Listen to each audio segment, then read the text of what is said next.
रात के अंदर ख़वातीन जो खेतों में काम करती हैं, वो ख़वातीन जो मुख्तलिफ़ कारखानों में काम करती हैं, फैक्ट्रीज़ में काम करती हैं, वो हमारी होम बेस्ड वर्कर्स जो घरेलू मुलाजमा की हैसियत से काम करती हैं, इन सब के जो बुनियादी आइनी और कानूनी हकूक़ हैं उनका तहफ़्फ़ुज़ करते हुए वज़ीर आला उस्मान बुज़दार ने एक वुमन फ्रेंडली कानून साजी की तरफ पेशरफ्त करते हुए मिनिस्टर वुमेन डेवलपमेंट को वो रोड मैप सामने लाने के लिए हदायत दी हैं, जिससे पंजाब भर के अंदर बसने वाली हमारी हुनरमंद बहनें, बेटियां और माएँ जो हैं वो एक आइडियल कंड्यूसिव एनवायरनमेंट में अपने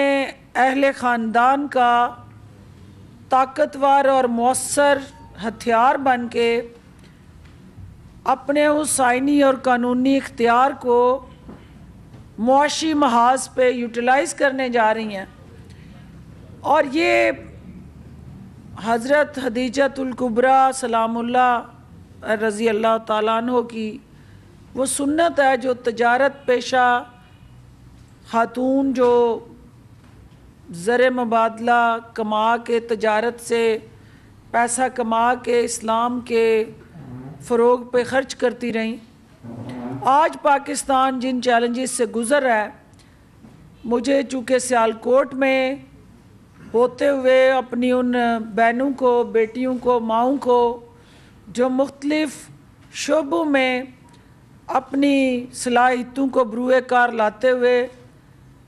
अपनी सलाहियतों का लोहा मनवा रही हैं, मैं उनको ये पैगाम देना चाहती हूँ कि इकबाल के शाहीन जो आपके भाई हैं, बुज़ुर्ग हैं, बेटे हैं, उसके साथ जो इकबाल के उस मिशन और विजन की कस्टोडियंस हैं वो आप लोग हैं, क्योंकि इकबाल का जो नज़रिया है वो माँ की गोद से शुरू होके अल्टीमेटली खुददारी तक जाता है। और जो पहली यूनिवर्सिटी और दरसगाह है वो माँ की गोद है, तो लिहाजा माँ की गोद से उठने वाली ये सोच जो है यही पाकिस्तान की तमीर व तरक्की की ज़ामन बनेगी। और पढ़ी लिखी माँ जो है, एक हुनरमंद माँ, एक मुआशी महाज पे मसरूफ़ अमल, हमारी सोशो कल्चरल रिलीजियस वैल्यूज़ की आइनादार माँ जो है, वही पाकिस्तान की इस वक्त तरक्की और खुशहाली की हकीकी तौर पे ज़ामन है और हमें फ़ख्र है उन पे। लिहाजा जहाँ हम ख़वातीन को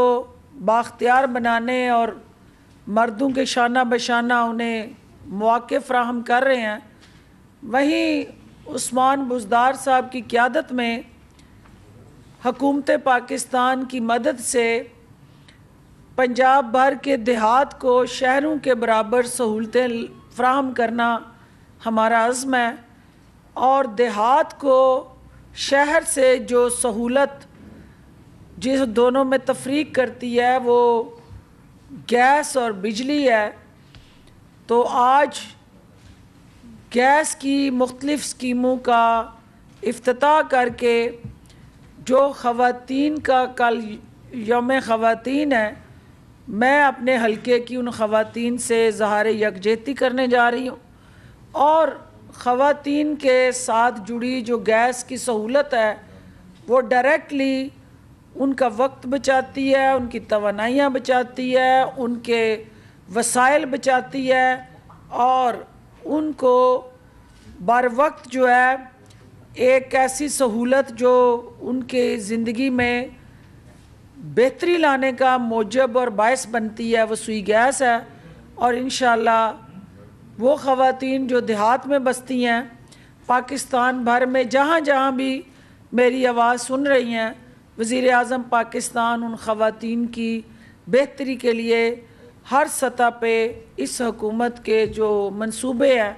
उसमें आपको हिस्सेदार बनाना चाहते हैं और उसके फ़वाइद आप तक पहुंचाना चाहते हैं।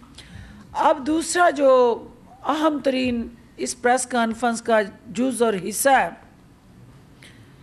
कि वो प्रोपेगेंडा और मुसलसल सोशल मीडिया पे फैलाए जाने वाला एक बेबुनियाद मन गढ़ंत एजेंडा और बयानिया जो नादान अपोजिशन के डिसइंफॉर्मेशन सेल से जन्म ले रहा है और जिसका मकसद पंजाब के अंदर अफरा तफरी पैदा करना और पंजाब को सियासी अदम इस्तेहकाम की तरफ झोंकना, ये उनकी चालों में से एक चाल है कि जो कल पार्लियामेंट में इनके साथ हुआ,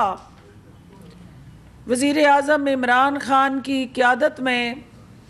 जिस तरह से पीटीआई के मेंबरान ने पार्लियामेंट से वज़ीर आज़म को एतमाद का वोट देते हुए तक़वियत दी, ये सियासी यतीमों का टोला जो है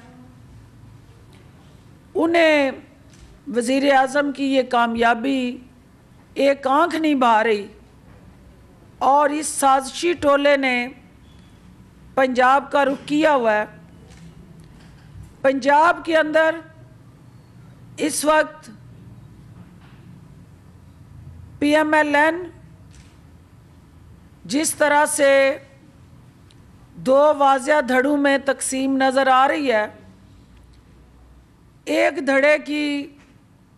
क़यादत जो है इस वक्त वो जाली राजकुमारी ने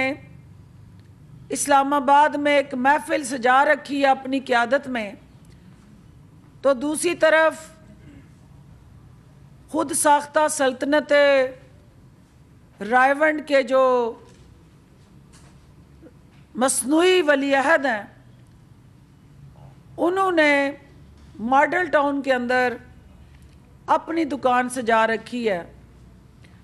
और इस हालात में हमारे एक सियासी बलूंगड़े के लिए बड़ा मसला बन गया है कि उसे दो धर जाके उन पे बैठक करनी पड़ रही है और दोनों को अलग-अलग एतमाद में लेना पड़ रहा है और ये बावर करवाना पड़ रहा है कि मुझे पता है कि आपके पास सियासी कुव्वत ज़्यादा है, और जब वो जाली राजकुमारी के पास जाते हैं तो वहाँ वो ये फरमाते हैं कि मुझे पता है कि आपके पास अददी अक्सरियत ज़्यादा है, तो ख़ुद वो जो तज़ब्ज़ब का शिकार है वह हुकूमत को किस तज़ब्ज़ब में डालेंगे, ये एक सवालिया निशान है। मैं कल का जो वज़ीर आज़म का एतमाद का वोट लेने के बाद वाक़या हुआ इस्लामाबाद में, पूरी कौम ने देखा कि जिस तरह नंगी गालियाँ, बद कलामी और बदसलूकी PMLN की तरफ से की गई। देखना ये है कि जहाँ PTI के कारकुनान इकट्ठे हैं वहाँ PMLN की लीडरशिप उनके सीनों पे मूंग दलने गई, किस लिए गई? और जब आप उनके सीनों पे मूंग दलने के लिए वहाँ जाएंगे और PTI के कारकुनान फिर आपके गले में फूलों के नहीं वही हार डालेंगे जिसकी आप मुस्तहिक थे। लेकिन ये अफसोसनाक वाक़या, कारकुनान को इश्तियाल दिलाना और फिर कारकुनान के साथ गुत्थम गुत्था होना, ये हमारे सियासी कल्चर के अंदर अदम बर्दाश्त की वाज़िया तस्वीर है। जिसकी हौसला शिकनी होनी चाहिए, और ख़ास तौर पे ख़वातीन के हवाले से वो अपोजिशन में हों या हुकूमती बेंचों पे,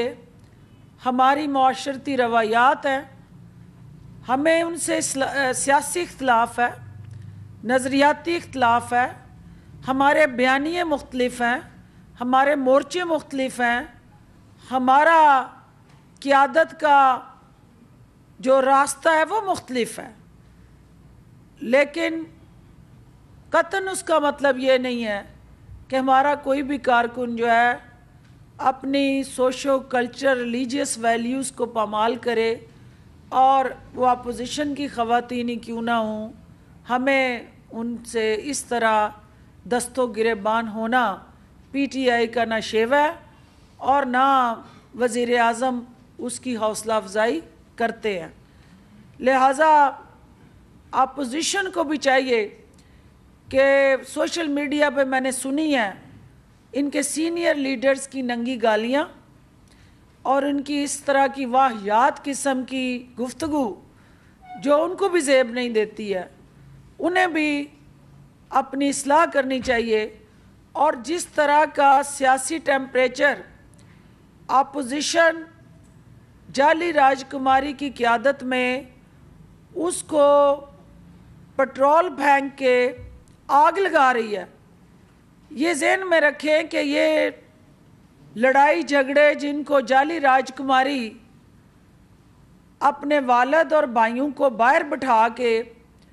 कौम के बच्चों को आपस में दस्तो गिरेबान करने पर तुल गई है, तो ये किसी के भी फ़ायदे की जंग नहीं है। मुआशरा जो है वो इस तरह की तकसीम का मुतहम्मल नहीं हो सकता, और इस जंग को अगर आप गली मोहल्लों में ले गए और इस तरह से सियासी इख्तलाफ को ज़ाती अनाद में बदल दिया तो फिर यकीनन कोई भी मुआशरा जो है वो आगे नहीं बढ़ सकता। हमें सियासी इख्तलाफात को सियासत की जगह रख के अपने अपने नज़रिए पे खड़े रह के अपने मुखालफिन को भी बर्दाश्त करना है, और यही तवक्को हम करते हैं कि अपोजिशन भी जो PTI के चाहने वाले हैं उनके जज्बात का भी एहतराम करेगी। दूसरी बात जो यहाँ आपने सुना और देखा कि एक टॉस जीतने के बाद जो टीम जो है वो मैच जीतने के दावे कर रही थी, सेनेट की उस सीट पे जिसमें इन्होंने टॉस जीता, तो जब वज़ीर आज़म बैटिंग करने आया तो ये ग्राउंड से भाग गए। और बाज़ दफ़ा आपको सियासत में गर्दन मुखालफ की गर्दन काटने की बजाय उसकी नाक काट कर जो फतह हासिल होती है उसकी अहमियत ज़्यादा होती है। कल वज़ीर आज़म इमरान ख़ान ने एतमाद का वोट जो 2 वोट ज़्यादा लेके अपोजिशन की और ख़ुसूसन PDM की 11 जमातों की जो नाक काटी है, जिसकी वजह से ये अब मुँह छुपाते फिर रहे हैं और इन्हें कहीं मुंह दिखाने की जगह नहीं मिल रही है स्वाय मीडिया की स्क्रीनों पे। और अपनी उस शर्मिंदगी को मिटाने के लिए जहां इनको पार्लियामेंट में खड़े होके उस कप्तान को ललकारना चाहिए था, ये उससे ललकारने की बजाय पार्लियामेंट में खड़े होकर ललकारने की बजाय मीडिया की स्क्रीन पे हमें ललकारते हैं। तो मीडिया की स्क्रीन पे ललकारना कोई कमाल नहीं है। जो दवाई लेने गए अदालतों के मफरूर थे, 1.5 साल हो गया है, वो दवाई लेके ना वापस आए हैं और ना वो ठीक हुए हैं। और जो क्योंकि वो ठीक हो के पाकिस्तान आना चाहते हैं, तो 1.5 साल में ना उन्हें दवाई मिली और ना वो ठीक हुए, तो हमें 2.5 साल कि जो 73 साल का गंद है वो कह रहे हैं कि 2.5 साल में ठीक कर दें। एक मरीज दवाई लेने गया, 1.5 साल में ठीक हो के पाकिस्तान नहीं आया। तो 73 साल का गंद जो है 2.5 सालों में पीटीआई ठीक कर रही है, करेंगे इंशाल्लाह। और हमारा मिशन है आपको ठीक भी करना और आपका इलाज भी करना।